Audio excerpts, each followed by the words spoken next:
দুপুরের মেনুতে আছে যে লেবু, কালকের কাশ্মীর ছিল, কালকের কাশ্মীরগুলো ছিল সকালে রুটি দিয়ে খাওয়া হয়েছে, ওটা তোমাদের সাথে শেয়ার করলাম।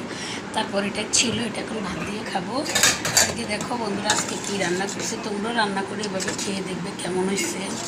আমি এই যে বুটের ডালগুলাতে বেশি হয়ে গেছে, এই বুটের ডালগুলাতে আমি দিয়েছিলাম প্রথমে লবণ, হলুদ, আদা, তারপরে যাই হওয়ার পরে সোমবারে দিয়েছি শুকনো লঙ্কা, কাঁচা জিরে সোমবার, আর তেজপাতা, গরম মশলা, এলাচি, দারচিনি, টমেটো, কাঁচামরিচ, ধনিয়া পাতা দিছি। তো তোমরা এইভাবে খেয়ে দেখবে বন্ধুরা কেমন এসছে বলবো আমারে।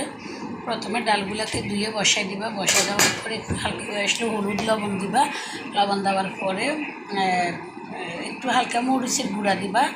এরপরে একটু হয়ে আসলে সোমবারে দিবা তোমার শুকনো লঙ্কা, কাঁচা চিকন জিরা দিবা, আদা দিবা, তারপরে যাই শুকনো লঙ্কা, তেজপাতা, এগুলো সবগুলো দিয়ে সোমবার দিবা। এরপরে লাস্টে গরম মশলা দিবা, ধনিয়া পাতা দিবা, যদি ভালো লাগে টমেটো দিতে পারো, এগুলো গাছের টমেটো তাই দিলাম, তোমাদের সাথে শেয়ার করলাম। তো কেমন হয়েছে বন্ধুরা কমেন্ট করে জানাবে। এই যে ভাত, তো প্রতিদিনের মতো আজকে মেনুতে ভাত ছিল, তো লাইক শেয়ার কমেন্ট করে দেবে। একটু আমাদের মেনুতে ছিল বন্ধুরা দুপুরে মেনুতে, লাইক শেয়ার কমেন্ট করে দেবে, অন্যকে শেয়ার করে দেবে। নমস্কার বন্ধুরা, ভালো থাকবে।